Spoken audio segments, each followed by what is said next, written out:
Muy buenas noches, tengan todos ustedes. Muchas gracias. Les agradecemos nuevamente el favor de acompañarnos.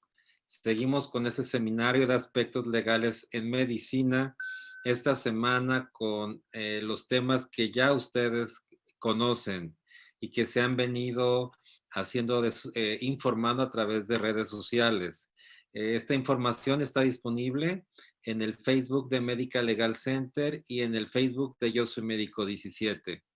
Aprovecho también para agradecer a Yo Soy Médico 17 por permitirnos compartir su plataforma de Facebook Live y en ella está transmitiendo simultáneamente para todos los profesionales de la salud.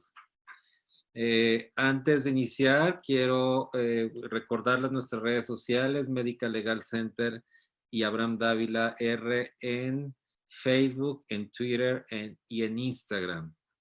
En este fin de semana hubo temas importantes que veremos en la semana relacionados con el proyecto de triage, de asignación de recursos, el médico ante la problemática legal, los retos ante el estrés, ley de voluntad anticipada. Y quiero comentarles que una de las situaciones que me llamaron mucho la atención este fin de semana fue que me preguntaban qué plática era de las que más habían generado dudas e inquietudes para volverlas a reinvitar. Por supuesto que por mí reinvito a todos, ¿no? A todos nuestros invitados que han sido extraordinarios, nuestros panelistas. Y bueno, quiero comentarles que la charla que más generó, no dudas, sino más preguntas y que más me pidieron participar fue el caso de la doctora Elena López Gavito. Entonces, doctora Elena, como siempre, se lleva todos siempre extraordinaria en sus exposiciones. Seguramente en la siguiente semana la tendremos con algún tema interesante para todos. En este momento tenemos a...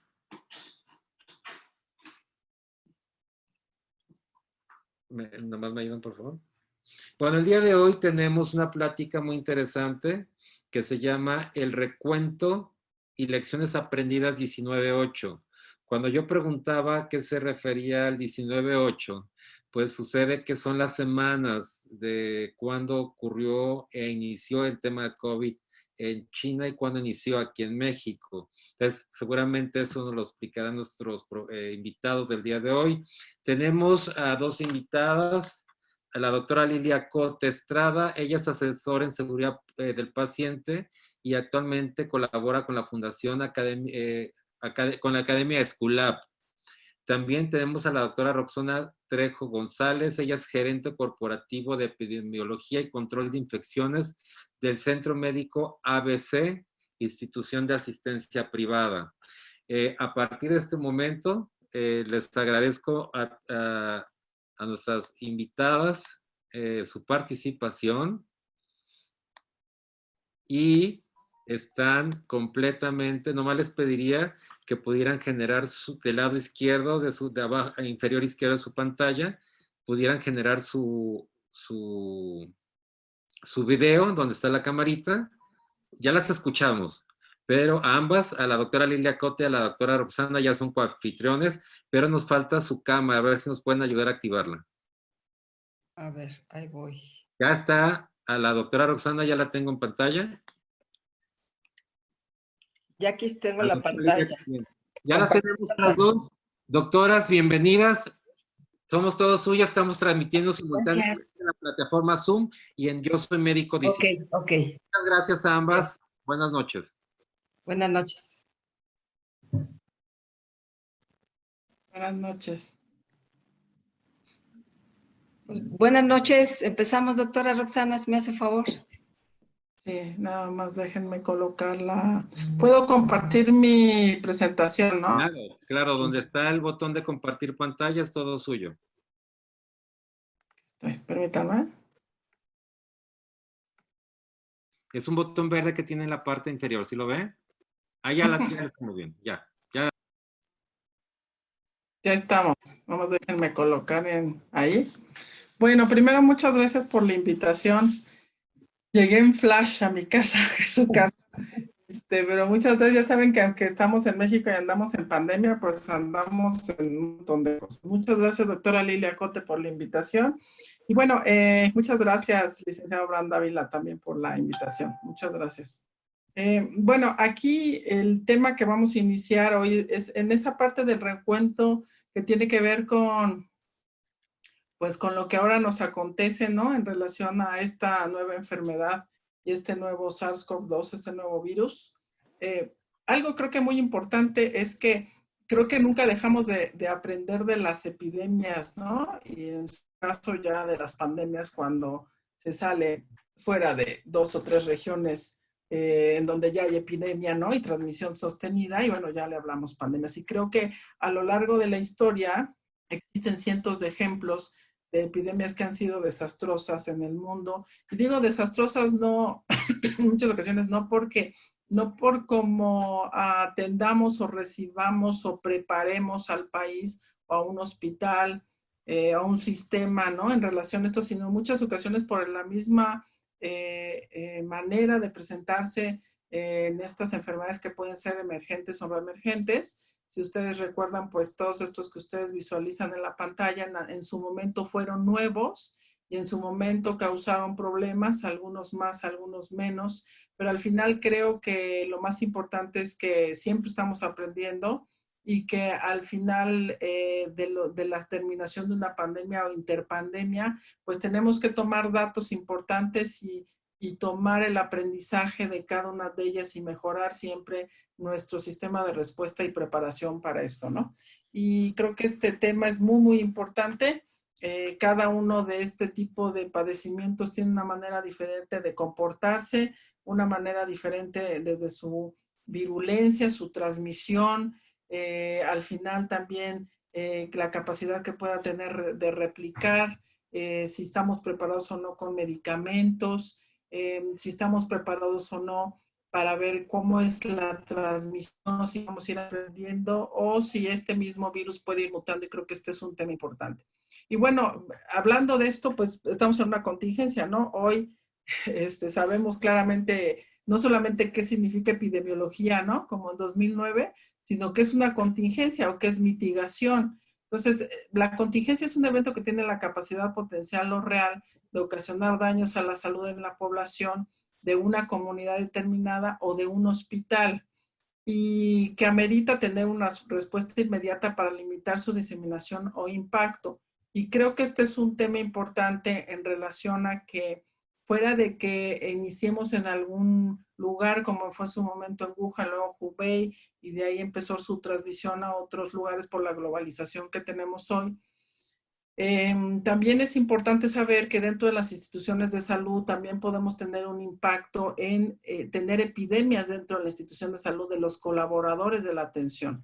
Y creo que en esa medida es importante pensar si hoy en nuestras instituciones ya teníamos un plan de preparación en respuesta o esperamos a que ocurriera y esperamos a que empiecen a salir estas políticas que nos ayudan muchísimo, estas guías internacionales o estas guías del gobierno, o si ya teníamos algo preparado y a lo mejor no fue suficiente y hoy vamos a tener que robustecer más nuestro plan de preparación y bueno, en realidad todavía no terminamos, ¿no? Apenas estamos iniciando. Es importante hacer un corte en este momento y sentarnos y pensar, yo ya tenía un plan de preparación, estaba involucrado en ese plan de preparación de mi institución, o si trabajamos en el gobierno, si estábamos ya preparados con este plan de preparación, teníamos claro cuáles eran los puntos para la atención de esta epidemia, sabíamos qué rutas de atención tendríamos que haber tenido en nuestra institución, teníamos equipo de protección personal básico, porque como sabemos todas las contingencias, cuando son emergentes, pues no sabemos ante qué nos estamos presentando, pero en realidad las precauciones basadas en la transmisión siempre han estado. Lo único es que se combinan cuando ocurre una emergencia de este tipo y combinamos tipo de protección personal. Entonces es importante hoy detenernos y primero, antes de empezar en otra cosa, es decir, yo ya tenía un plan de preparación, estaba involucrado en mi institución con ese plan de preparación, sabía qué es lo que tenía que hacer, aunque sea lo más básico, o no sabía, y en ese momento empezar a pensar que, bueno, esta es una gran oportunidad para estructurar mi plan. Y ya no de preparación, sino ya de atención directa. Y esto tiene que ver la contingencia con la magnitud que pueda tener y la trascendencia que pueda tener en nuestra institución. Y ahora, como vemos, si ustedes nos quedamos pensando en la magnitud del SARS-CoV-2 y la trascendencia, pues es de gran impacto. Y no solamente como atención de una epidemia o pandemia, sino en la parte económica, en la parte de que hoy nos faltan recursos en muchas ocasiones, aunque seamos instituciones públicas o privadas, nos pueden faltar medicamentos, nos puede faltar recursos humanos cuando empezamos a tener padecimientos dentro de nuestro hospital. Entonces es todo un tema que hay que empezar a pensarlo y hay que tener los pies bien puestos y saber que siempre hay que incluir y participar y hacer equipos multidisciplinarios. Y bueno, si recuerdan en todo esto lo que nos ha pasado en el mundo, ¿no? Por ejemplo, desde tuberculosis, desde el momento que empezó la pandemia en relación a tuberculosis, cuando tuvimos el ébola, cuando fue esta epidemia de gripe española, etcétera, etcétera. Hemos tenido grandes historias de epidemias en el mundo y bueno, de todas ellas al final algo nos dejó en muchas ocasiones grandes aprendizajes y en otras, bueno, pues todavía estamos aprendiendo, ¿no? Creo que es muy importante saber que cuando, por ejemplo, en el siglo XIV, perdón, cuando fue lo de la peste negra, ¿no? Acabó con la mitad de la población europea y se estima que 25 millones de personas perdieron la vida por esta epidemia, esta peste negra o bubónica, y se convirtió en la pandemia de peste más letal de la historia hasta ese momento. La gripe española, que fue en 1918-1920, fue una de las pandemias más letales también de la historia de la humanidad, ya que acabó con 50 millones de personas. La gripe española estuvo muy relacionada con la Primera Guerra Mundial, conflicto que no ayudó a mitigar los estragos de la enfermedad, sino al contrario, exacerbó esta epidemia, ¿no? Y bueno, uno pensaría que que se llame gripe española, pues no se debe a que los primeros casos se dieron como tal en España, ¿no? Como uno pudiera pensar por su nombre, ¿no? Sino que fue el primer país que informó a la población de su existencia. Y ya había en otros países como Francia y algunos otros, ¿no? Pero fue el primer país que dijo, yo tengo un problema y bueno, hay que empezar a observar qué hacemos. La gripe asiática también fue un gran tema. Esta pandemia fue una combinación de gripe humana con una gripe de patos salvajes. Si se fijan, estas zoonosis siempre están relacionadas. Se estima que acabó con la vida de más de 1 millón de personas. La gripe de Hong Kong en 1968-69, el H3N2, y fue una combinación de un virus aviar con una gripe humana. Al final, bueno, no le llamaron gripe de Hong Kong porque uno empieza como a mitificar, ¿no? Ciertos países o personas. Y bueno, acabó con la vida más o menos de 40,000 personas. Y esta se pensó que podía ser una cepa mutante que se propagó en muy poco tiempo. Y también tenemos un gran problema que tuvimos en el mundo que fue VIH-Sida en su momento, ¿no? Donde al final desde 1980 ha terminado con relación de 25 millones de personas alrededor del mundo, aunque existe tratamiento, por supuesto, y no hay que pensar que no podemos atacarlo, por supuesto que sí. El síndrome de las vacas locas, que tampoco le ponemos mucha atención, pero existe en 1990. Esta pandemia causó pánico en el mundo debido a la alarma de que podía transmitirse con facilidad al humano, al ser humano. en realidad tiene que ver con los priones, ¿no? Y también tendríamos que tener un plan de preparación en las instituciones, que muchas veces se puede confundir con algunas enfermedades de demencia senil. El problema aquí es que no tenemos una prueba certera para poderlo detectar. En la viruela, que a través de la historia, diversas epidemias de viruela acabaron con la vida de millones de personas. Y bueno, al final, la OMS declaró, ¿no? Que estamos, que ha sido declarado que la viruela ha sido totalmente erradicada del mundo y nunca hay que bajar pues estar en preparación para que no vuelva a ocurrir casos. Cólera también dejó cerca de 20,000 víctimas en Francia durante el siglo XIX. Y bueno, la gripe aviar en 2003 acabó con la vida de 250 personas en Corea y en 2009 tuvimos lo de la influenza H1N1 y ahora con el coronavirus, con este nuevo SARS-CoV-2, como sabemos, también tuvimos el SARS, tuvimos el MERS en su momento, en donde fueron también pues de esta familia del coronavirus y que también causó estragos en el mundo. Y bueno, en relación hablando de SARS-CoV-2, pues ahora lo que estamos aprendiendo y haciendo cortes en toda la información que llega a proporcionar artículos, ¿no? Con esta tecnología que hoy tenemos es muy fácil poder tener información. Todavía no terminamos en relación a analizar toda la información que nos llega. Hoy lo que sí les puedo decir es que a diferencia de otros momentos como el H1N1 en 2009, hoy llega tanta información, de repente uno se abruma con toda la información que puede llegar, llega información de especialidades, nos llega información de neurocirugía o de neurología, nos llega información en relación a los procesos para endoscopio, los mismos procesos de cirugía, información en relación a los padecimientos, ¿no? En relación a comorbilidades. Bueno, uno tiene que detenerse a revisar puntualmente cada uno de esta información y al final poder tomar lo que más nos puede funcionar. Lo que hoy nos queda claro es que el SARS-CoV-2 no tenemos un medicamento hasta hoy que esté pues avalado para que podamos atacar como tal el padecimiento de COVID-19, como en su momento fue el oseltamivir para la influenza. Tampoco tenemos una vacuna en este momento y pues todos estamos esperando que esto ocurra y mientras tenemos que revisar qué es lo que dicen estos países, ¿no? O que nos pueden pues regalar de información en relación a lo que han padecido y a los análisis que han hecho con todos sus casos que han tenido, como es el caso de China o como es el caso de Italia, como es hoy el caso también de Estados Unidos, ¿no?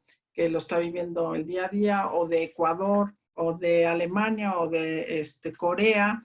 Y en base a esto, pues lo que sí hemos llegado a varios temas de puntos de acuerdo, ¿no? Es que uno, con estos informes de China en Italia, que sugieren que hay factores de riesgo de enfermedad grave, incluyendo la edad avanzada, la presencia de al menos una de las afecciones de salud subyacentes o comorbilidades, estas enfermedades que ya son epidemias, estas enfermedades que no son infecciosas, pero que nos causan problemas durante nuestra vida, así al final por alguna consecuencia padecemos diabetes, hipertensión, alguna enfermedad de inmunosupresión y alguna otra enfermedad también cardíaca, pues hoy son factores de riesgo para estar en un porcentaje de enfermedad de COVID-19 grave o crítico. Dentro de los factores de riesgo también que se han detectado son la edad avanzada y dentro de esta edad avanzada pues unos son los mayores de 65 años y particularmente los de mayores de 85 años también parecen tener un mayor riesgo de resultados graves asociados al COVID-19 o al SARS-CoV-2.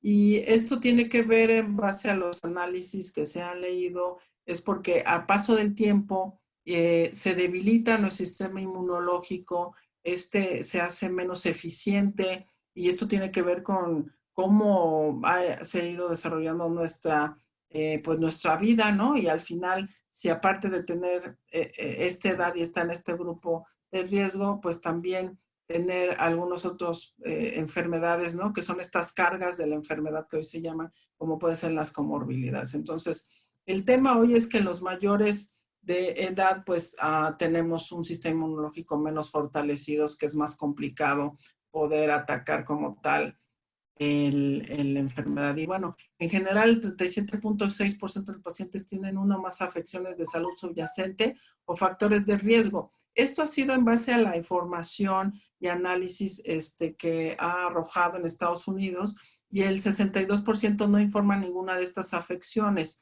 Ahora, de este porcentaje, recordemos que no es el porcentaje global de todos los que vivimos en una ciudad o un país. Esto tiene que ver con los que llegan a las instituciones de salud o llegan por algún cuadro clínico, ¿no? A hacerse una prueba.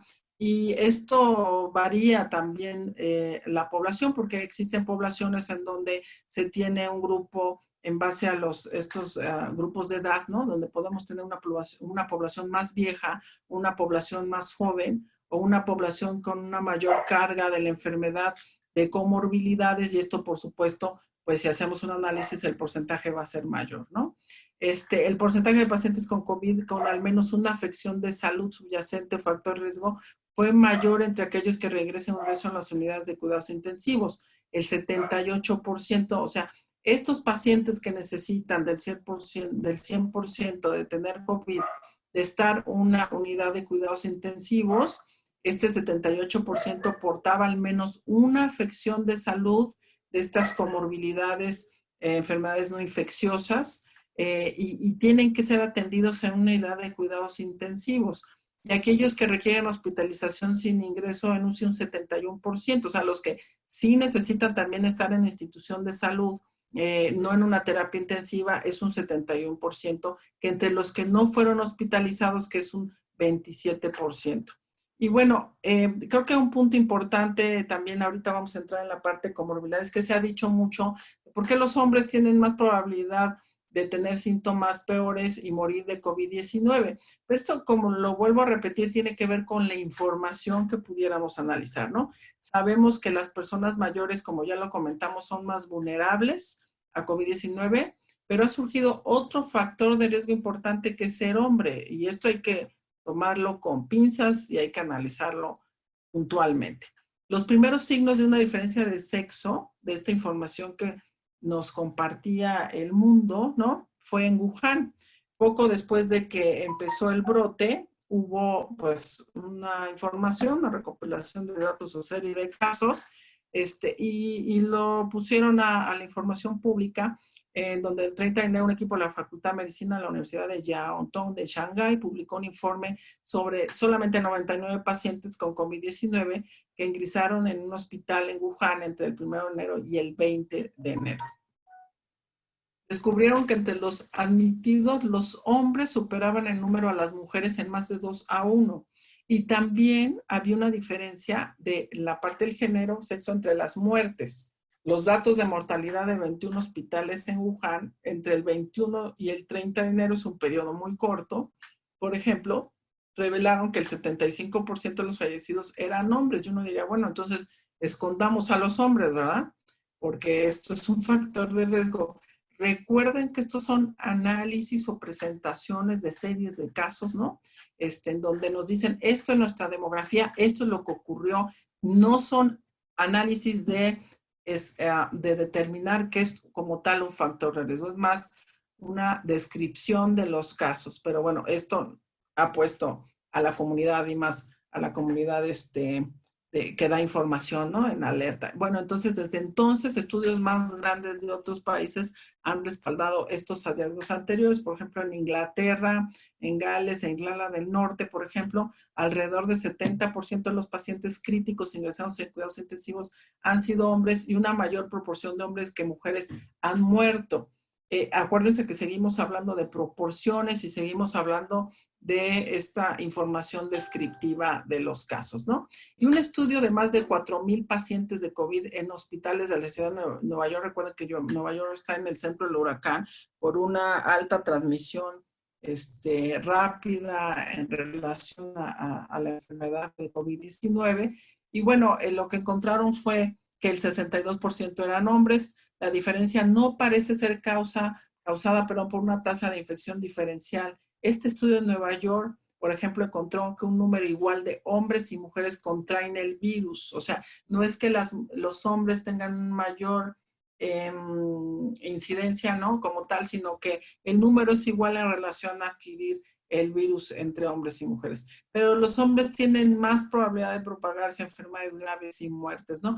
Todas estas presentaciones de información, todavía hay que esperar más información y ver qué es lo que arroja. Lo que sí nos queda claro, hablando de estas diapositivas que han pasado, es que tener o ser una persona de mayor de edad es un factor de riesgo, tiene que ver mucho con la fisiopatología de la enfermedad y cómo es que da respuesta ante el virus y se suman algunas comorbilidades que nos pueden poner en riesgo, ¿no? Entonces, ¿la congruencia es un factor de riesgo en la severidad? Bueno, pues hay varios puntos importantes. Aquí les quise poner primero, México tiene el menor número de ciudadanos en edad de jubilarse. O sea, diríamos que estamos muy jóvenes todos, ¿no? Entre las naciones que pertenecen a la Organización para la Cooperación y el Desarrollo Económico. O sea, en realidad todavía no somos esa pirámide poblacional donde decimos tenemos un gran porcentaje hoy de personas de edad. No significa que no tenemos un grupo de edad importante, pero aquí lo que decimos todavía somos una población activa gruesa, ¿no? Pero tiene la tasa más alta de obesidad nuestro país después de Estados Unidos. Recuerden que llevamos la bandera de ser los que ganamos en la parte de obesidad y también de enfermedades relacionadas como la diabetes de tipo 2. Entonces, esto está muy extendido en el país. Esto nos coloca así en un punto importante de riesgo, ¿no? Probablemente no tenemos la población de mayor edad, pero sí tenemos la población con mayor obesidad o índice de masa corporal. Y también tenemos la población con una alta prevalencia de enfermedades relacionadas como diabetes tipo 2. Entonces, queda muy claro que el principal riesgo de la vulnerabilidad por coronavirus no es una alta letalidad, salvo por las personas que tienen alguna condición de patología agregada. Por eso se platicaba mucho de cuál es la tasa de letalidad de cuando uno ya está enfermo de COVID-19, y si ustedes observan esto, se modifica dependiendo el país. Hay países donde tienen una tasa de letalidad alrededor del 10 y hay países donde la tasa de letalidad está baja y puede estar alrededor de 1 o 2. Nosotros, el cierre, bueno, en México, del cierre que fue ayer, yo saqué la tasa de letalidad, andaba más o menos en 8 puntos y cacho con el total de casos que hoy tenemos en el país, no con la proyección, sino con el total de casos que tenemos en el país por las defunciones. Nuestra tasa de letalidad está en 8.6, 8.3, ¿no? Entonces, si ustedes observan, bueno, cada país se comporta de manera diferente y tiene que ver con este tipo de factores pues que nos colocan en mayor o no severidad, y también tiene que ver con las medidas que hacemos para mitigar el daño, ¿no? Entonces, ya comentamos esta parte. Las personas con obesidad y sobre todo obesidad mórbida son los que están en mayor riesgo de complicarse al tener la enfermedad. Y en México, el 10.3 de la población de 20 años o más, o sea, unos 8.6 millones de personas sufren diabetes. Esto según los datos del gobierno 2018, por sobre el 9.2 de 6 años antes. O sea, hemos aumentado esta proporción de tener una población, si ustedes se fijan, no muy grande, sí joven, que ya tenemos diabetes, ¿no? Entonces, después de las enfermedades cardíacas, en nuestro país, la diabetes es la causa más común de muerte relacionada con la salud en el país. Entonces, esto significa que hay que tener un punto claro. Entonces, con estos datos podemos tener un recuento y decir, somos una población de alto riesgo en base a toda esta información que dan Italia, España, el mismo China y hoy Estados Unidos, de que tenemos que tener medidas de contención fuertes porque no tenemos un tratamiento, porque no tenemos una vacuna y porque todos estamos expuestos y todos somos de riesgo de padecer la enfermedad o de portar SARS-CoV-2 porque no tenemos antecedentes y no tenemos una memoria inmunológica. Entonces, hay enfermedades, comorbilidades importantes que se relacionan a esto. Uno es el EPOC, el enfisema, la bronquitis crónica, fibrosis pulmonar, idiopática, la fibrosis quística. Estos pueden poner a las personas en mayor riesgo de enfermedad grave por COVID, y acciones que deberíamos de decir a la población hoy es: siga tomando sus medicamentos actuales. Hoy dirían todos, pensaremos, no quisiéramos tener esta enfermedad, pero los que ya la aportamos, pues ya la aportamos. Entonces lo que hay que hacer son, por supuesto, la mitigación, seguir tomando los medicamentos actuales, incluidos los que contienen esteroides o corticosteroides, y evitar los desencadenantes que empeoran la sintomatología del EPOC, ¿no? O sea, fumar, estar en lugares donde a lo mejor se cocina con leña o se cocina con algún otro que puede ser, que puede generar estas partículas PM, ¿no? De 2.5 y que nos ponen en mayor riesgo. Entonces, esto es un punto importante que hay que tomar.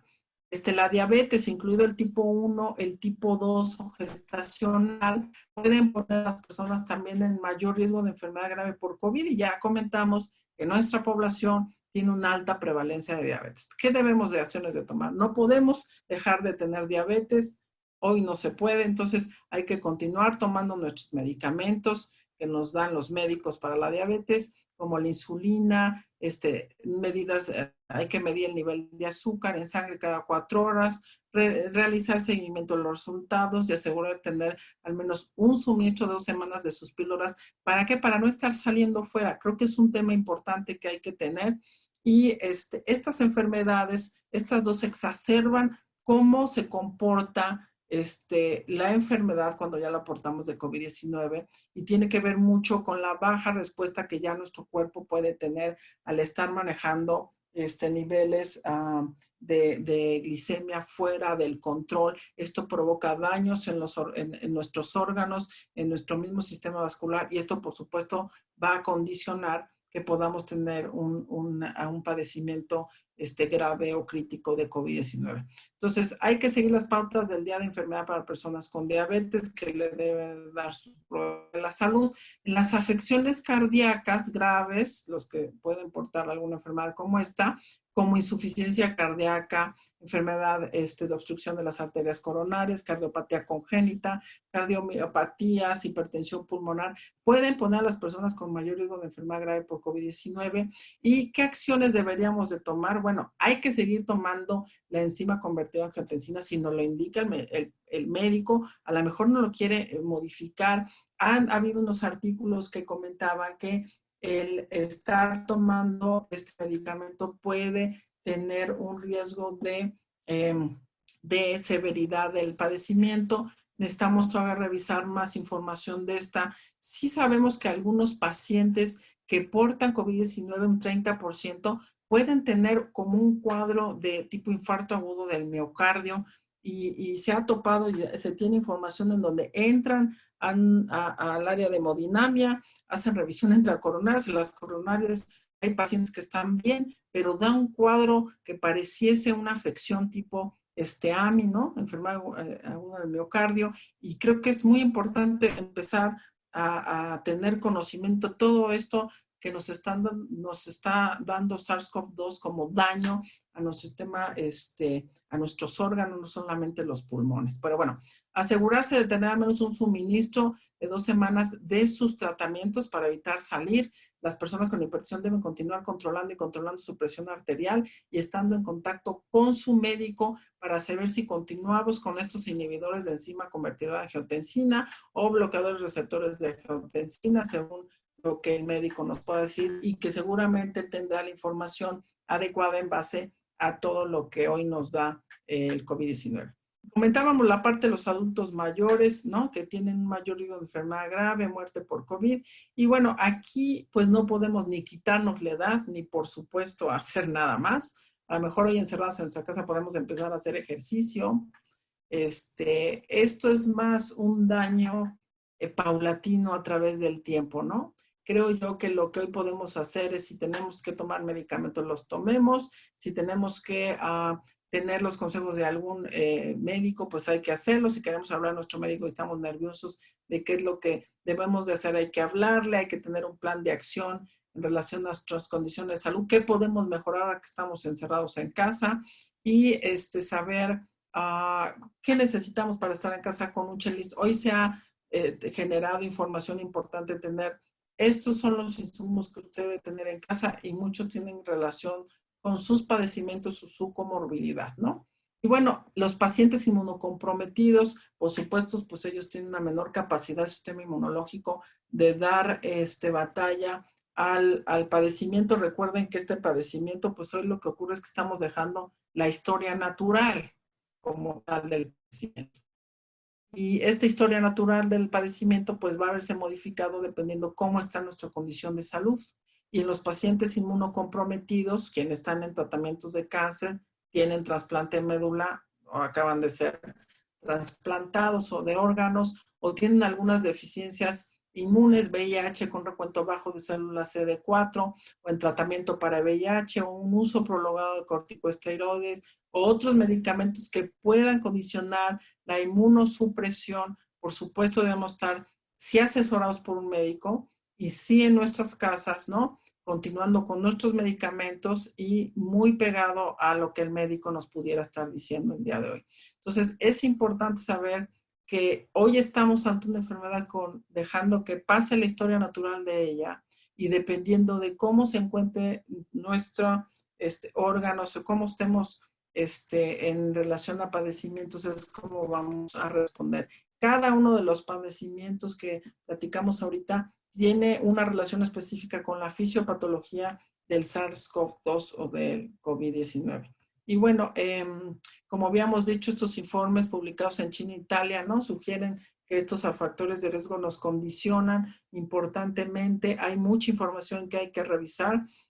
Hoy tenemos, como les decía yo, hasta datos específicos para la parte pediátrica, en donde no se presenta de una manera como un cuadro, como un adulto, ¿no? Puede tener ya solo presentaciones en la parte de la piel, como si fueran estas pequeñas petequias. Entonces, el comportamiento de de COVID-19 es diferente y creo que apenas estamos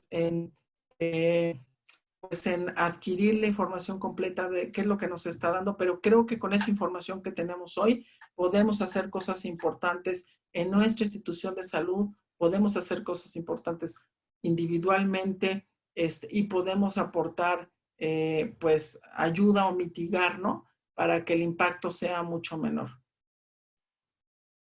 Y bueno, mucho que aprender tenemos todavía hoy. Mucha información que leer. Yo nada más quise aquí hacer una recopilación en relación a lo que ha sucedido hasta este momento y creo que lo más importante es saber, estamos hasta un padecimiento en donde estamos dejando que pase la historia natural de la enfermedad. Que importa la enfermedad, lo único que se le da en algunas instituciones de salud son sintomatológicos, ¿no? Paracetamol. En algunas otras tienen protocolos en relación a estos medicamentos como la citromicina, ¿no? Antivirales, estos padecimientos que usan, medicamentos que usan para malaria. Y en algunos hospitales se ha visto un buen resultado de esta combinación de medicamentos. Todavía no están avalados para la atención de estos pacientes, pero en donde se han aceptado estos protocolos por el Comité de Ética, han dado buenos resultados. El tema es que tampoco se cuenta con el suficiente medicamento. Hay todo un proceso para tener, por ejemplo, antirretrovirales, hay todo un proceso para tener antimaláricos.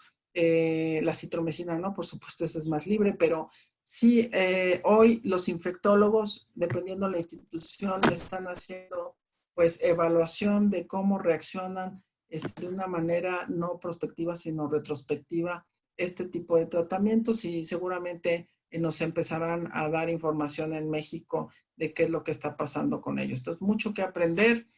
Yo les agradezco su tiempo. Este fue solo un resumen en relación al recuento que tenemos hoy de SARS-CoV-2 o de COVID-19. Muchas gracias.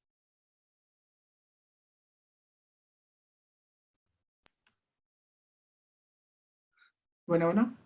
Y doctora, muchísimas gracias. ¿De qué? Gracias por todo. Doctora Lilia. Sí, voy a subir mi presentación. Gracias.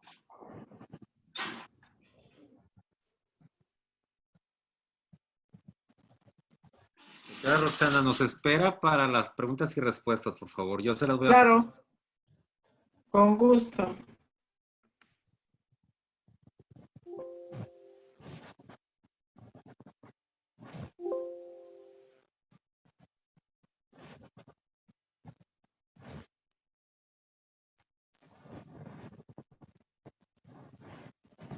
Si me dice si se ve la Ya la presentación. tenemos en línea.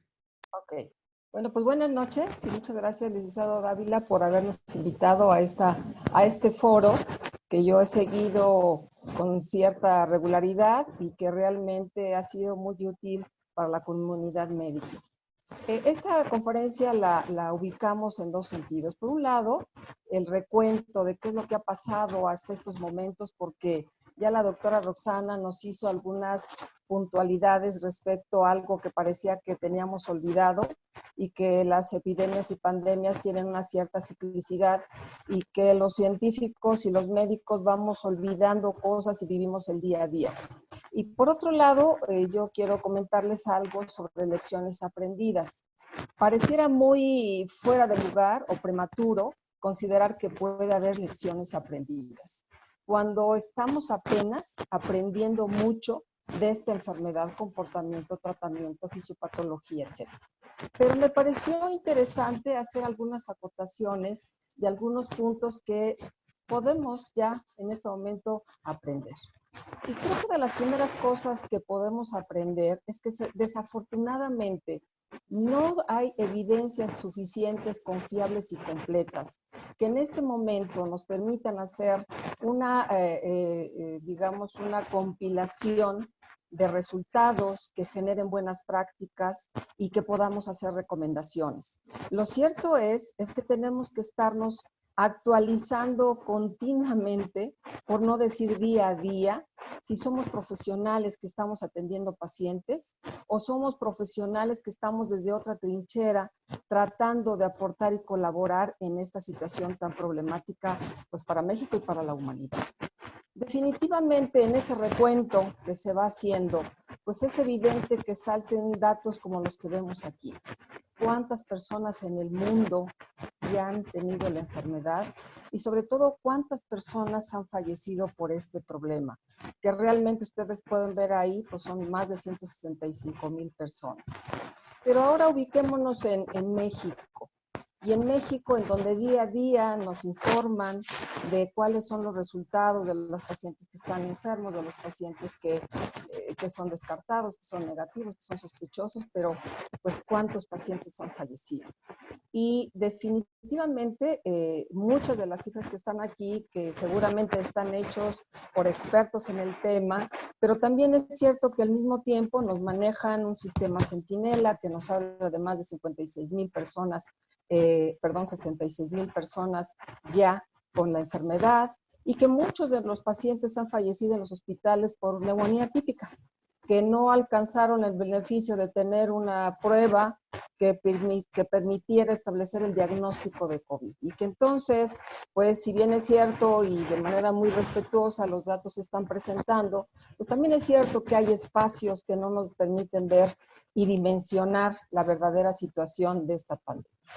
Y entonces, en este entorno, tanto histórico como actual en nuestro país y en el mundo, cobra relevancia el saber que todos los que somos actores de una u otra manera, como somos los individuos, la comunidad, los profesionales de la salud, las empresas privadas, el gobierno, todos tomamos un papel protagónico, porque sin la participación, digamos, proactiva de cualquiera de los elementos que están ahí, difícilmente vamos a lograr que esto llegue a un feliz término.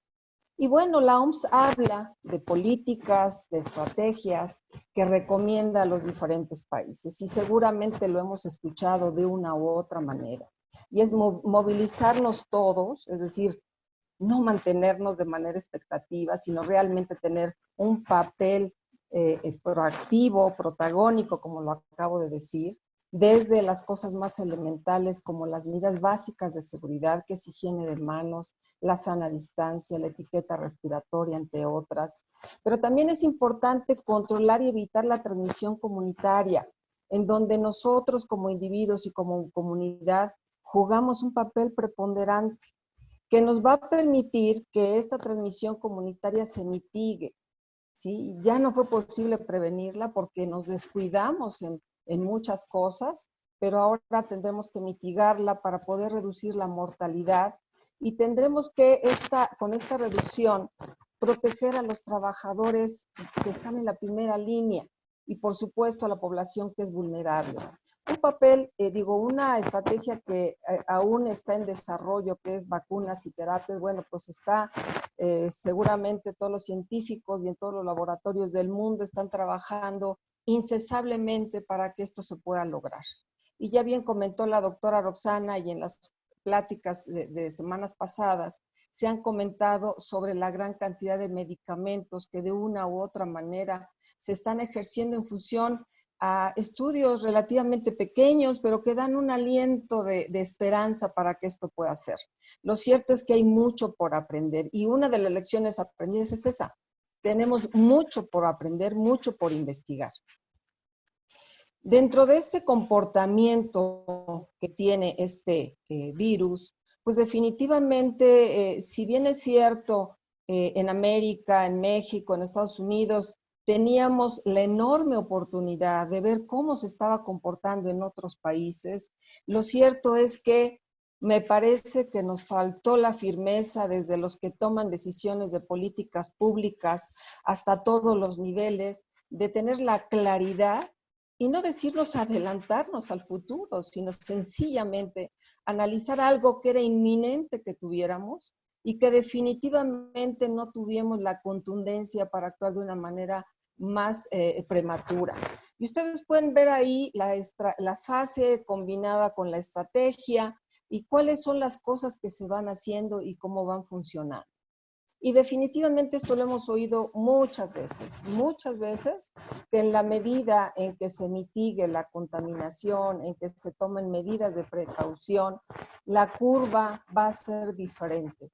Y esta enorme diferencia, independientemente que pudiera ser el mismo número de casos que existen y que se presenten, el problema más contundente es la capacidad de nuestro sistema de salud. Y creo que en esta gráfica se queda de manera explícita a qué me refiero.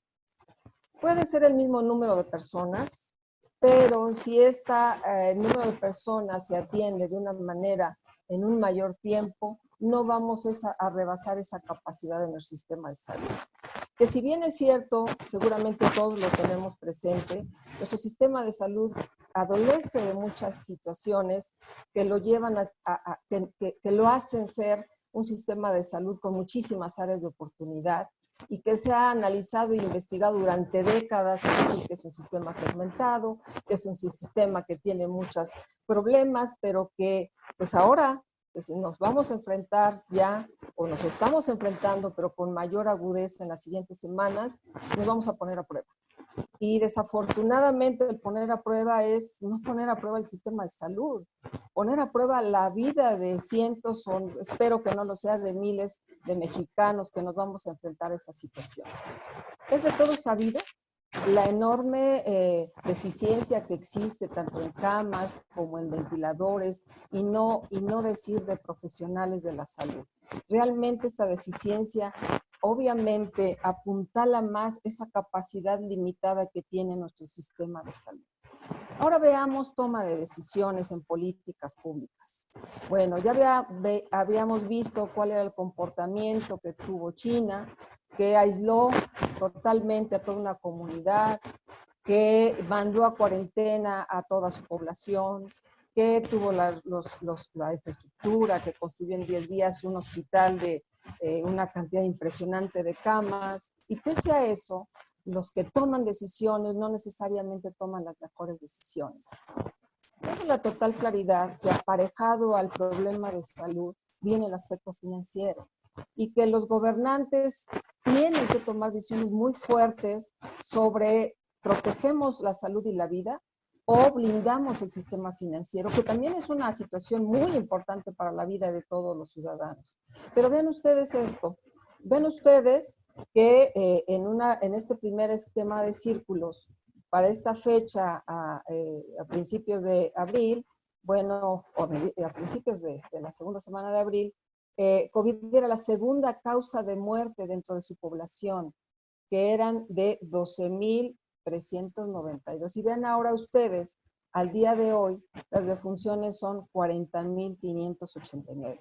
Y seguramente han escuchado en los noticieros que su presidente pues empieza a señalar que va a haber ya reinicio de las actividades. Repito nuevamente, entiendo que es complejo tomar decisiones, pero pues la situación primaria es la salud y la vida de la población. Ahora vayámonos a algo de la comunidad. Pareciera que estos temas que estoy tratando un poco son una ensalada, pero definitivamente son puntos que considero que hemos podido ir aprendiendo. Por eso se llama el tema lecciones aprendidas.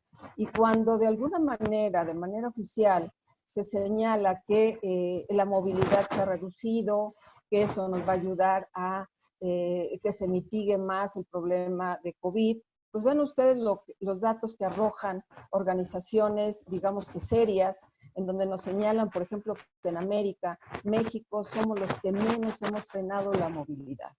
Y bueno, ¿qué importante es esto? Pues tan importante como que o nos quedamos en casa o se va a disparar de manera incontrolable la enfermedad. Y lo peor de todo es que la movilidad no se reduce en función a que tengamos que hacer actividades vitales. Si me ven ustedes ahí, ¿cuál es el porcentaje de reducción de movilidad en lugares de ocio, por ejemplo? ¿Sí? O en mercados. Entonces, no hemos comprendido la importancia de que tan grave es el tomar una decisión mala a nivel de política pública, como tan grave es que como sociedad o como personas no tengamos ni la sensibilidad ni la concientización para proteger nuestras vidas y proteger las de los demás. Y mucho hemos escuchado en las publicaciones internacionales y en México hablar de su sana distancia. Y esta distancia física social es estar a un determinado espacio, y seguramente ya lo saben y ya se comentó en pláticas pasadas el porqué de esa distancia. El solo hablar hacemos que se emitan pequeñas partículas, y si la persona está enferma, puede estas partículas pues, llegar a la otra persona, que si la mano se la lleva a la boca, nariz u ojo, se va a contaminar. No estar en grupos, no mantenerse en lugares concurridos, o la famosa Susana que se han manejado en la Jornada Nacional de Susana Distancia. Y contrario a ello, lo que vemos es esto. El ver esto sucedió la semana pasada, en Semana Santa, en un mercado muy conocido en la Ciudad de México.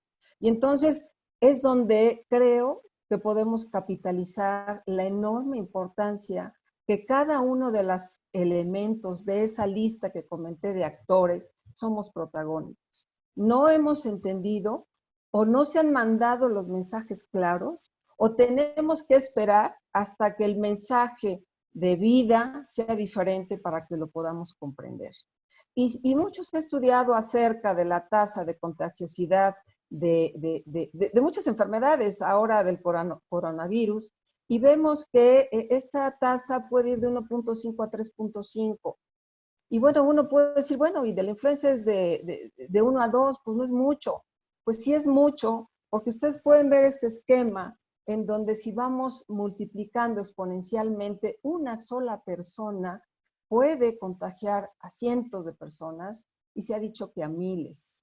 Entonces, nuestros compañeros que están atendiendo pacientes en el campo de batalla, están exponiendo sus vidas, su integridad física y la de sus familias por salvar 1, 2, 3, 10 personas, cuando nosotros como sociedad, si tomamos las medidas con la debida prudencia que nos han indicado, podemos salvar mucho mayor número de vidas. Y sobre todo a los profesionales de la salud que están de alguna manera atendiéndonos, y espero que ninguno de nosotros nos enfermamos, y si ellos no están, ¿quién nos va a atender? Pero entonces vienen temas tan interesantes como, bueno, yo hablo o una persona tose y el virus a cuánta distancia llega, ya se ha comentado en las clases pasadas, en las conferencias pasadas, hasta 1,5 metros, cae en el piso, lo podemos llevar en nuestros zapatos, en las manos, en cualquier tipo de superficies. Y entonces, ¿cuánto tiempo dura el virus? Han salido mucha información, pero esta gráfica creo que deja muy claro cuánto tiempo dura. Y esto es muy importante para lo que comentaremos más adelante. Y entonces en este estudio muy interesante se analizó en una situación sobre SARS-CoV-1 y CoV-2 cuánto tiempo duran sobre las diferentes superficies. Y reitero nuevamente que la información que sale en muchas publicaciones o correos o WhatsApp o demás no necesariamente es la más válida y confiable. También es cierto que esta contaminación es un estudio muy interesante que se hizo en uno de los hospitales de Wuhan, China, y habla de cuáles son los lugares en donde más hay contaminación. Por supuesto, está ubicado en las áreas de terapia intensiva y ustedes pueden ver los valores comparados entre terapia intensiva y hospitalización, y las diferentes áreas, pero vean ustedes la importancia del piso. El piso de una terapia intensiva, sobre todo porque tiene pacientes graves, tiene 70% de contaminación. Y entonces el podemos llevar a través de las suelas de los zapatos. Y por eso es tan importante el tomar medidas que poco a poco vamos aprendiendo a través de estos estudios, como es pues, el usar botas, por supuesto, y desinfectar incluso los zapatos, que es algo muy importante. Y podemos ver la tasa de contagiosidad en donde, esta es una unidad de cuidados intensivos, en donde vemos en donde están los pacientes, cuánto es esta tasa de contagiosidad. Y en esa misma unidad de cuidados intensivos, donde no están los pacientes, se reduce importantemente. Y de igual manera en las áreas de hospitalización, en donde están los pacientes con menor gravedad, su tasa de contagiosidad puede ser menor. Y obviamente esto, como les comento, nos puede ir orientando cómo manejar los hospitales. Pero entonces, ¿cómo podemos desinfectar todas estas áreas? Bueno, pues realmente hay pocos estudios al respecto, pero no hay nada que nos sorprenda, lo sabemos de siempre.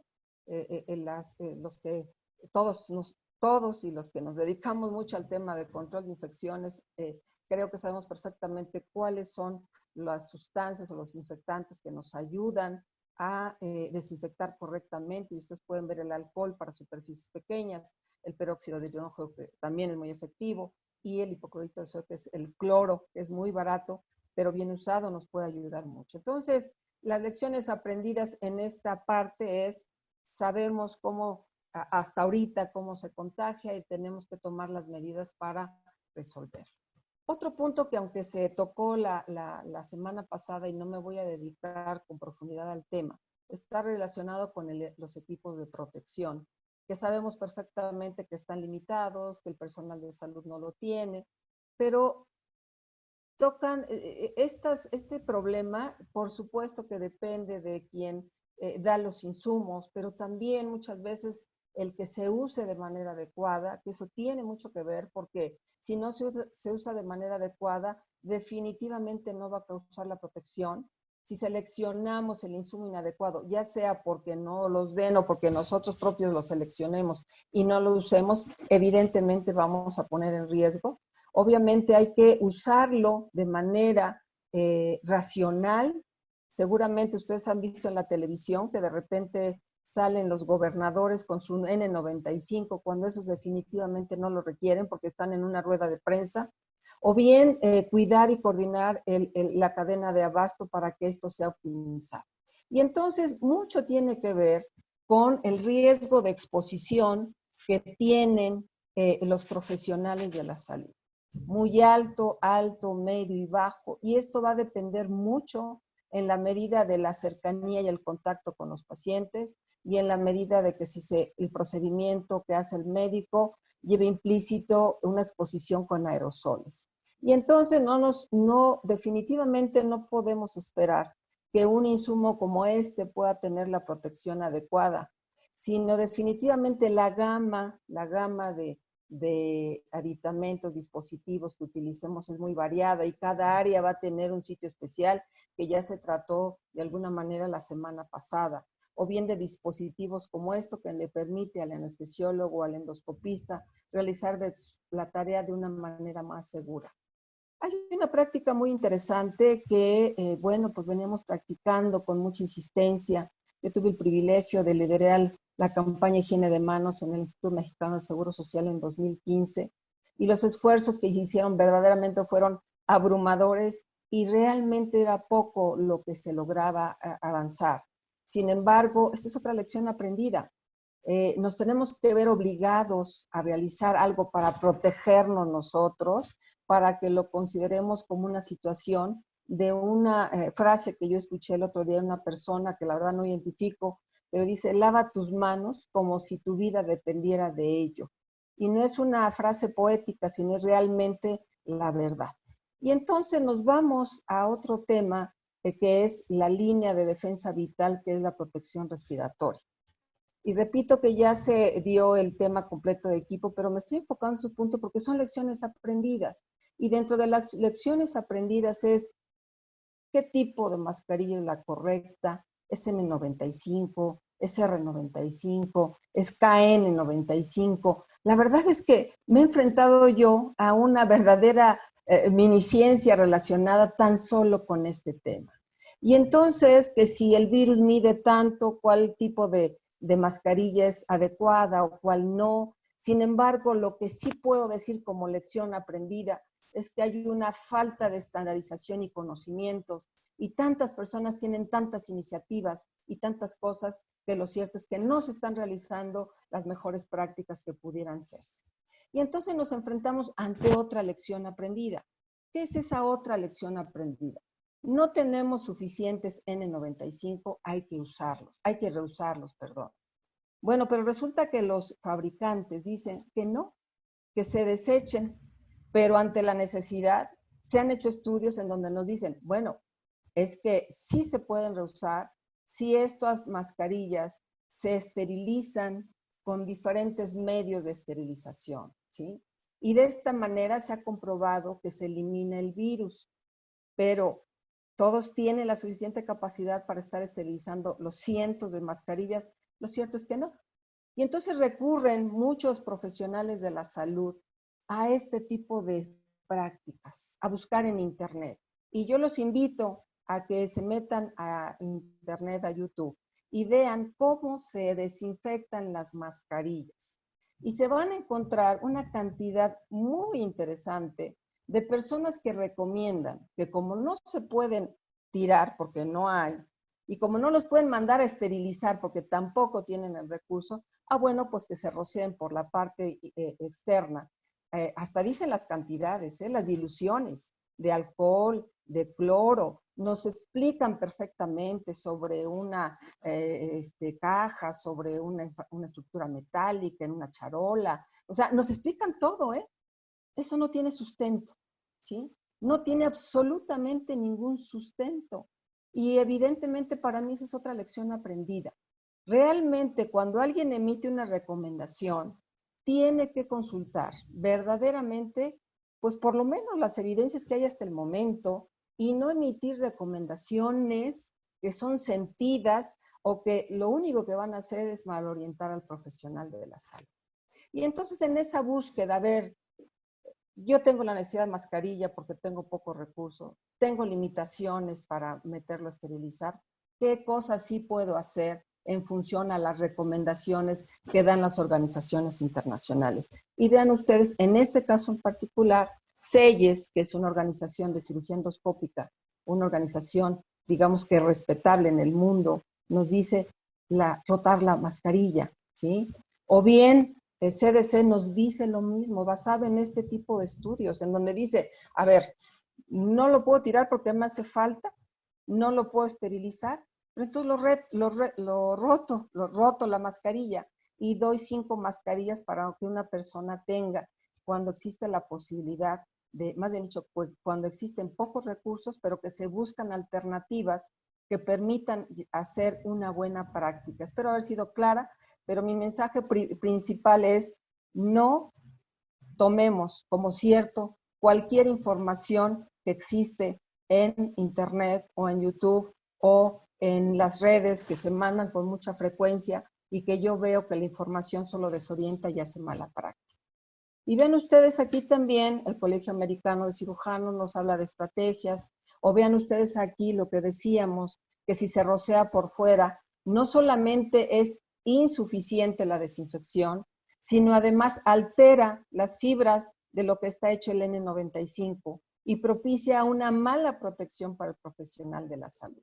Entonces, para mí, esa es una enorme lección aprendida, y yo concluyo diciéndoles que en Academia Esculap tienen ahí ustedes una liga con un sitio particular que se llama COVID-19, en donde, si bien es cierto, falta mucho por incluir, me parece que como arranque tenemos una información muy seria y confiable, y está catalogada en información oficial con acuerdos y decretos que han surgido o cualquier, digamos, comunicado oficial que hay en las distintas entidades y dependencias, información científica importante, validada, medidas de seguridad, cursos en línea, videos de interés y quédate en tu casa, que esto sirve para el esparcimiento. Entonces, de esta manera, nosotros como Fundación Academia Esculap queremos colaborar con la comunidad médica para tratar de que en un sitio se vayan compilando información confiable que les dé a ustedes cierta certeza de que es una información que ha sido validada para que sea utilizada. Y bueno, pues pueden ver ustedes ahí, hay diagnóstico, aspectos sociales, aspectos médico-legales. Soy cirujana, tengo que decirles, entonces hay mucho relacionado a cirugía a través de esta parte inferior derecha, que es la Alianza por la Seguridad del Paciente. Hemos compilado información del Colegio Americano de Cirujanos, de Annals of Surgery, New England Journal of Medicine y sobre todo de la Organización Mundial de la Salud. Entonces, pues básicamente es una invitación y pues dentro de las pocas lecciones aprendidas, me parece que ya podemos tener algunas que nos pueden ir marcando la pauta a seguir como profesionales que están directamente en el contacto con el paciente, como aquellos que nos dedicamos en otras áreas no menos importantes, que puede ser la educación o la formación de otros profesionales de la salud. Pues muchas gracias. Doctora Lilia, doctora Roxana, muchísimas gracias a ambas por sus extraordinarias presentaciones. Me voy a permitir ahora formular algunas preguntas que tiene el público y que si me ayudan a contestarlas, ambas tienen el audio. Doctora Roxana nos ayuda con su audio. Y en el momento, bueno, una u otra nos pueden formular las respuestas. Nos pregunta el doctor Javier Agustín Carlos, ¿cuál es su opinión de los tratamientos experimentales con antivirales? Bueno, para mí. Pues, indistintamente, bueno, Ahorita yo también contesto. No sabría quién debiera de contestarlas. Entonces, yo las formulo y cualquiera de las dos puede ayudarnos a contestarlas, ¿de acuerdo? Sí. Bueno, yo creo que es un tema que se tiene que tomar con la debida seriedad y que en este momento en muchos casos ha dado buenos resultados, que también tiene sus efectos secundarios, ¿no? Está muy específico para los pacientes que están críticos. En general, no se le da a toda la población que esté enferma de COVID-19, porque hay varios temas que hay que seguir, como la parte de problemas cardíacos, ¿no? Que pueden producir arritmias. Entonces, creo yo que hay que irse con mucho tiempo, hay que tener un protocolo bien establecido, revisar muy bien al paciente, tener un seguimiento muy claro del paciente y ver cuál es su evolución en relación a este tipo de protocolos de medicamentos de evaluación, porque todavía no tenemos nada seguro como tal.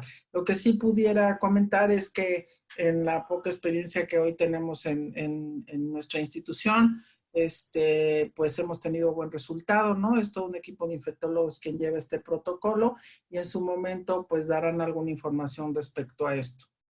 De acuerdo. Aquí hay una pregunta, hay dos preguntas muy conexas. Nos preguntan, ¿qué nos pueden decir sobre la afectación de los glóbulos rojos presentándose tromboembolia pulmonar? Y además nos dice cuál es el tratamiento a base de esteroides anticoagulantes y no intubación. Es algo que también muchas nos han preguntado que que particularmente hay un estado donde no han tenido ningún intubado. Eso me han informado de manera extraoficial, nada oficial, por este tema. ¿Qué nos podrían decir al respecto? Yo les quiero comentar en relación, que vinculado, como dice la pregunta anterior con esta, que evidentemente mucho está en estudio y ya se están corriendo incluso en México muchos ensayos clínicos, pero la mayor claridad es entender un poco la fisiopatología de lo que pasa cuando el virus entra a la célula. Y se ha determinado, eso hasta ahorita se define de manera muy claramente, que COVID entra en 3 fases: una fase viral, una fase pulmonar y una fase inflamatoria. De acuerdo a cada una de esas fases es el tratamiento que se le va a prescribir al paciente. Reitero nuevamente, hay muchos ensayos clínicos que están corriendo. Por ejemplo, al principio se hablaba mucho de la hidroxicloroquina y azatropina. Bueno, ya empiezan a salir estudios en donde dicen que el beneficio es prácticamente menor y que la población a veces se deja llevar y empieza a automedicarse. Y ya hay reportes de pacientes que han fallecido por problemas cardíacos, que saben muy bien el efecto colateral de la azatropina, por ejemplo. Entonces, pero todo eso está en estudio. Ya hay algunos que dan, digamos que resultados esperanzadores, pero son estudios pequeños, con los cuales todavía no podemos, o la comunidad científica no puede definir tal cosa. Y analizando la fisiopatología que produce, todos los cambios que producen, pues uno de ellos es el aspecto de la trombosis. Entonces, hacer o decir algo de manera contundente todavía no lo existe. Esas 3 fases están bien definidas, dependiendo en cuál se encuentre el paciente, es el tratamiento. Se considera que la situación más crítica es la fase inflamatoria, y por eso es que también se están dando antivirales y antiinflamatorios al paciente. Pero es un tema complejo y complicado que a lo mejor en una sesión única podría tratarse sobre la fisiopatología y correlacionarlo con el tratamiento de manera específica. El doctor David Pérez nos dice, ¿qué opinión tienen las doctoras de, es posible que existan 7 o hasta 8 mutaciones del virus desde Asia a los diferentes continentes? Los diferentes cuadros clínicos y afecciones a diferentes grupos de edades, desde recién nacidos hasta adultos mayores. Esto nos plantea que sí es posible que el virus esté mutando y que por eso de los diferentes cuadros a los diferentes grupos o sectores de la sociedad. Bueno, se han hecho estudios de las características del SARS-CoV-2 o estudios filogenéticos, ¿no? Hoy no está claro en relación a través de cuántas veces ha habido esta mutación, ¿no?, del humano, o qué recombinaciones ha sufrido en hospederos intermediarios, ¿no? Y esto creo que es importante, que seguramente en el transcurso del tiempo se podrá empezar a revisar, bueno, no a revisar, porque hoy ya están haciendo estudios de secuencias genómicas, etcétera, etcétera. Yo creo que a través del tiempo nos dirán qué tanto hubo estas mutaciones, y qué tanto esto está dando un comportamiento, pues no diferente, porque yo creo que hay mucha relación entre los países, pero sí dependiendo de la composición de esa población o ese país, podamos tener prevalencia más de cierto tipo de resultado en la fisiopatología que en otro, ¿no? Muy Pero bien. yo considero que también el comportamiento depende mucho del tipo de población, como dice la doctora. O sea, por ejemplo, nosotros somos una población donde la obesidad y la diabetes y la hipertensión, pues está muy por arriba que otras poblaciones. Entonces, pues yo creo que se combinan las dos situaciones ante la posibilidad de mutaciones y las características muy particulares de la población. Muy bien, la doctora Diana Carlos nos pregunta, ¿consideran que una mascarilla N95 puede esterilizarse en un autoclave de consultorio?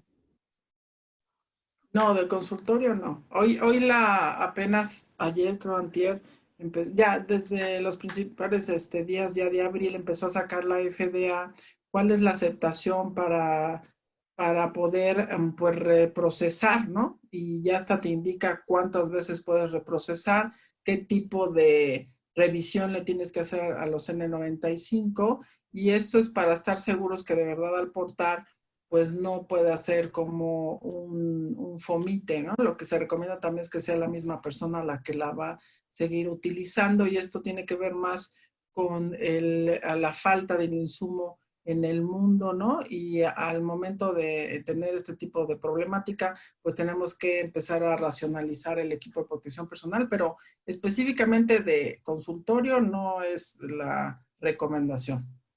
El doctor Javier Agustín dice, ¿en qué momento recomendaría una cirugía electiva de cualquier procedimiento? ¿Electiva?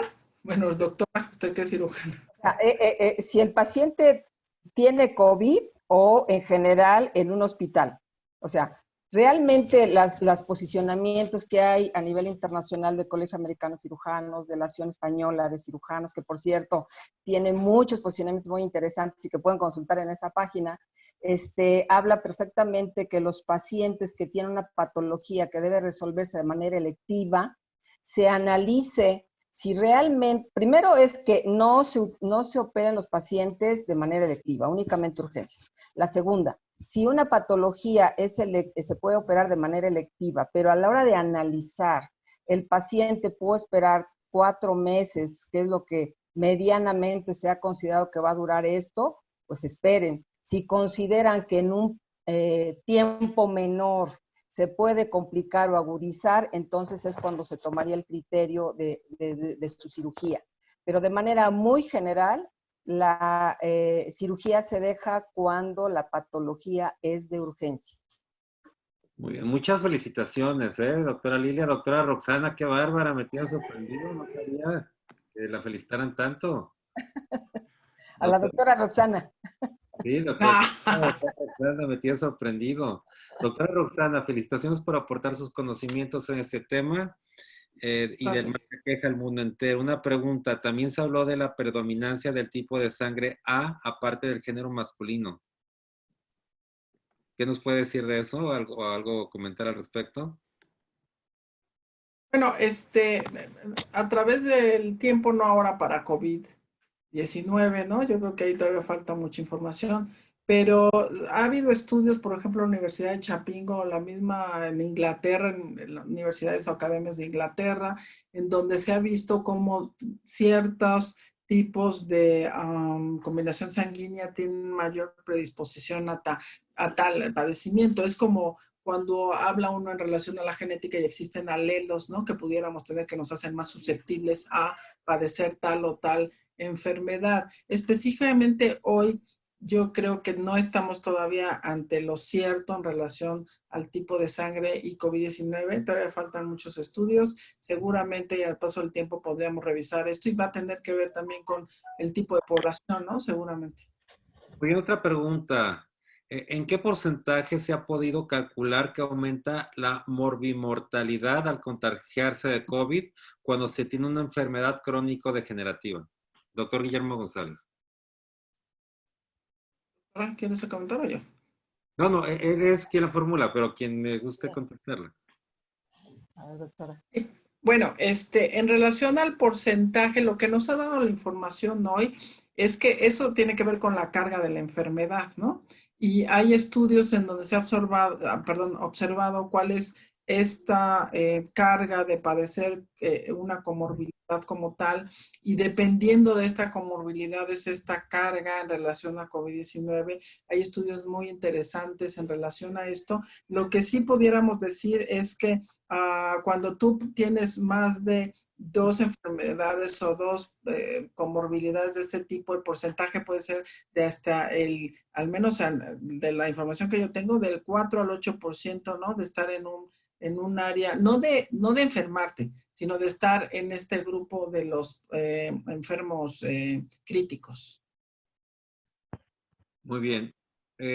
Bueno, esta ya la contestó doctora Roxana, pero me gustaría que todos supiéramos. La doctora Marcia Rosario dice, ¿qué ha pasado con la hidroclorquina y su abasto en México? ¿Las farmacias la han retenido en el sistema de salud público y privado? ¿Está disponible? Está abierta en las farmacias porque recuerden que ese también no es para COVID específicamente, ¿no? Se utiliza también en otros padecimientos. Sí ha habido cierta de escasez en relación a las farmacias abiertas, hay que llegar con una receta médica y sí se puede encontrar el nivel público. Creo que aquí el tema es no ir a comprarlo si no tenemos un asesoramiento médico, porque lo vamos a utilizar para un padecimiento que no es específico el uso de y que sí nos puede colocar en riesgo a las personas que puedan estar adquiriendo libremente, ¿no? Y utilizarlo libremente. Entonces, la recomendación es, pues, no ir a comprarlo directamente, sino, pues, si estamos enfermos y la institución tiene un protocolo ya establecido, pues ya será nuestra autorización, ¿no? Si queremos estar dentro de esto. Es como una opción de tratamiento, ya que hoy no hay. Claro que tiene sus efectos secundarios y tiene que tener un seguimiento puntual médico. Muy bien. Para la Perdón, doctora Emilia. y además, ¿sabe qué? Esta situación hace que para la gente que realmente necesita el medicamento, pues obviamente tenga limitaciones y no pueda seguir con el medicamento porque ha habido escasez porque las personas han considerado que es un medicamento que se puede tomar libremente. Muy bien. El doctor Jesús Abel Flores, cirujano de Sonora, le formula una pregunta a la doctora Lilia. ¿Qué opinión tiene usted de la estrategia del IMSS donde se planea trabajar en formato de pirámide y que cirujanos y otros especialistas manejen pacientes no quirúrgicos? Bueno, pues es una estrategia que no conozco al 100%, pero definitivamente el IMSS ha implementado estrategias que le permitan, digamos, tener médicos y distribuirlos en diferentes situaciones. Es decir, los especialistas de primera línea para este tipo de problema, pues son los intensivistas, los médicos internistas, a los cuales va a abocar, y a los demás especialistas también los va a poner en apoyo, así como ha contratado a médicos ya jubilados para que atiendan los pacientes que no tienen patología COVID y que atiendan las diferentes patologías. Bien a bien, no podría emitir un juicio de valor porque no estoy viendo la distribución de recursos y entiendo yo que hay una enorme necesidad. Yo creo que la parte más importante es que se cuente con el equipo de seguridad que tengan todos los profesionales de la salud para que, pues, definitivamente los que están trabajando con pacientes van a tener que hacer frente a esta situación, pero la recomendación primaria es que tengan la formación, porque creo que en estos momentos nadie es experto de COVID. En mi caso, pues somos aficionados de conocer cada vez más del tema para poder emitir alguna opinión, pero realmente hay pocos expertos, todos los días salen conocimientos nuevos y mucho de esto tiene que ver en la formación de las personas que van a estar atendiendo y que finalmente usted ahí nos ayudará porque si un médico no tiene la especialidad de medicina interna o de terapia intensiva, difícilmente va a poder atender a un paciente con esta patología.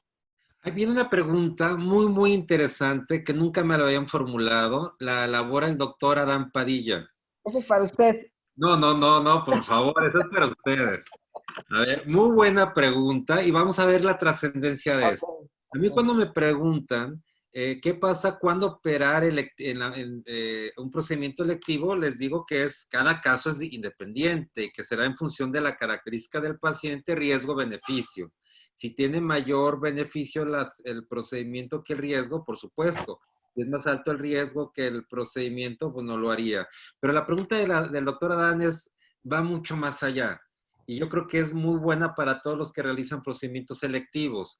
Es al cuánto tiempo después de que un paciente fue dado de alta, esto es que ya se contagió de COVID, que ya está sano o está dado de alta, al cuánto tiempo puede estar sujeto o puede ser sujeto a realizar una cirugía electiva. ¿No? Bueno, pues ahí no hay ningún impedimento. El impedimento que hay es en las políticas que se están siguiendo en los hospitales. Es decir, si va a tener una cirugía electiva, como usted bien dice, pues valorar riesgo-beneficio, indiscutiblemente. Pero por su condición de paciente recién recuperado de COVID, no tiene ninguna situación en particular. Más bien, la posición que están llevando los hospitales en las políticas en no operar a los pacientes de cirugía electiva, más que los de cirugía de urgencia. Muy bien, dos preguntas más. el doctor Jorge Ábalos, ¿qué hay sobre el uso? A ver, entonces me voy a regresar. Entonces, no hay inconveniente una vez que es egresado de... De- Ahora, ahora hay muchas cosas interesantes que seguramente ahorita la doctora nos puede A ver, reforzar. doctora Roxana, la escuchamos. Bueno, Bueno, depende porque esto tiene que ver más en base a todos los análisis que se han tenido, hay información muy relevante en esto. Depende si la enfermedad si fue asintomática, si fue leve, ¿no? Si fue claro, grave, fue crítico, porque el periodo, ya sabemos que tenemos un periodo de transmisión antes de tener cuadro, más o menos de unos 5 días, ¿no?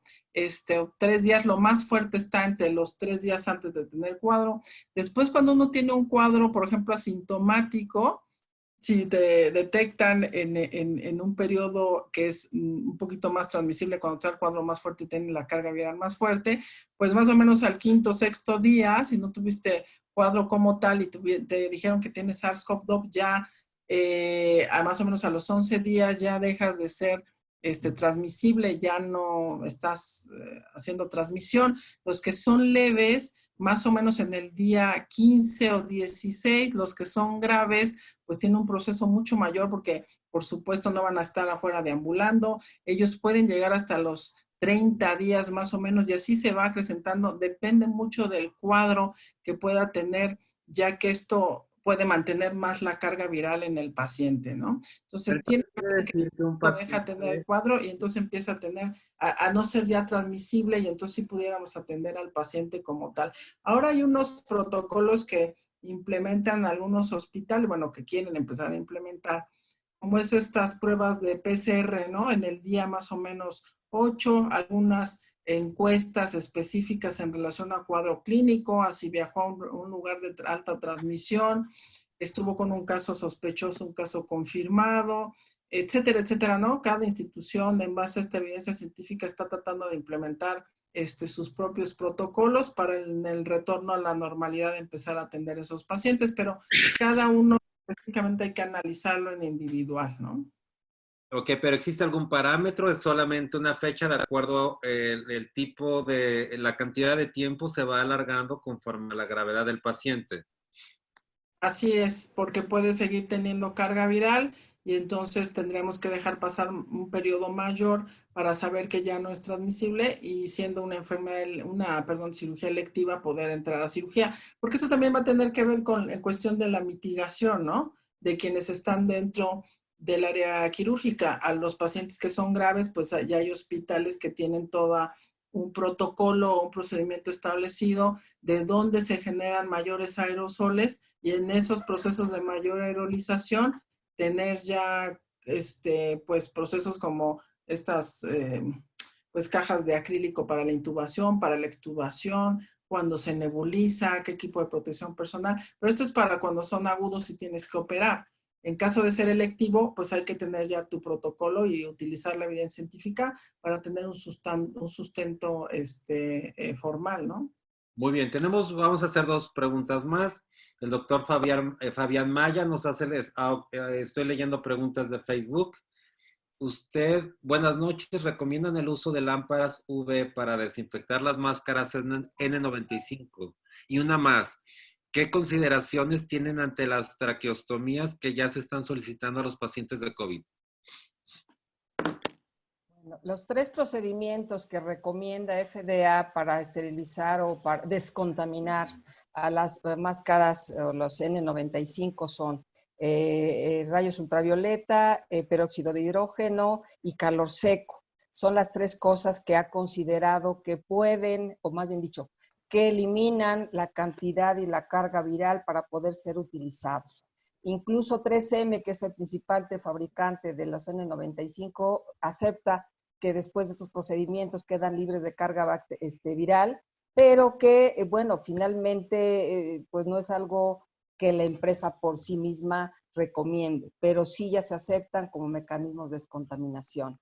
Y lo de la traqueostomía. La traqueostomía evidentemente es un procedimiento donde hay liberación de aerosoles y esto obliga a que el médico que la realiza, pues lo realice con la protección súper estricta, desde la colocación de N95 con un sellado que verdaderamente haga que sea hermético la careta facial y por supuesto que los gogles. Y si es posible, un poco esto es esta caja de acrílico que pues obviamente va a dificultar el procedimiento quirúrgico, pero definitivamente se tiene que realizar la mayor control para la liberación de los aerosolos que definitivamente en una traqueostomía va a haber.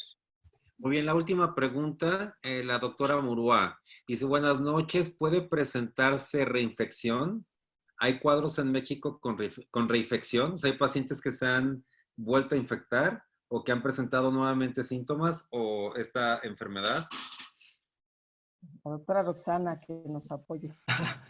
Que tengamos evidencia de este tema, no tenemos todavía evidencia de que se vuelven a reinfectar. Hay algunos estudios, tanto en China, no muchos, ¿no? Pero algunos presentación de casos en donde se ha visto que no, que el tema es la parte de generar anticuerpos, ¿no? Hay estudios que se han hecho en monos rhesus con inoculación del SARS-CoV-2 en donde sí se ha visto una respuesta inmunológica dependiendo la carga viral, pero creo yo que todavía es algo que hay que empezar a definir. Creo que lo que nos está faltando hoy en el país y bueno, en muchos lugares es tener estas pruebas de anticuerpos también para poder, nos va a servir para muchas cosas, pero algo importante en las instituciones de salud es para poder reactivar el recurso humano en caso de que ya haya aportado como tal, ¿no? Entonces yo creo que todavía hay cosas que ver. Hay artículos que dicen in situ que sí se generan anticuerpos, eso significaría que no puedes volver a reinfección, significa que tienes un sistema inmunológico dando respuesta, pero también ha habido estudios en donde se observa que puede haber reinfección, o también están poniendo en la mesa que haya sido un padecimiento que no fue, pues no llegó a su conclusión la historia natural de la enfermedad y esta se exacerbó, ¿no? Yo creo que todavía hay mucho que esperar. En México no hemos sabido de este tema. Bueno, pues muchas gracias. Les agradecemos mucho a la doctora Roxana, a la doctora Lilia, por haber compartido su experiencia el día de hoy. La están viendo muchísimos médicos con muchas más preguntas. Felicitaciones. Todas estas se las haré llegar a ustedes para que nos ayuden a contestarlas. Cualquier duda que tengan nos la pueden hacer directamente al correo atención.mlc@gmail, atención.mlc@gmail y con mucho gusto se las haremos llegar a la doctora Lilia, a la doctora Roxana. Muchas gracias. El día de mañana, les recuerdo, estará la doctora en Derecho Irene Córdoba Jiménez. Nos hablará de un tema que levantó polémica la semana pasada, que tiene que ver con el proyecto de la guía de asignación de recursos materiales y médicos para los pacientes en esta emergencia. Es un tema de bioética. Ella es doctora y en Derecho tiene mucha experiencia en el tema de bioética, entonces va a estar interesante. Los esperamos aquí. Como siempre, muy agradecidos. Se despide de ustedes, amigo Abraham Dávila. Muchas gracias, doctora Lilia, doctora Roxana. Nos vemos en la siguiente. Gracias a los dos. Muchas gracias, doctora Roxana. Muchas gracias, licenciado. Buenas noches a todos. A usted. Gracias, licenciado. Buenas noches.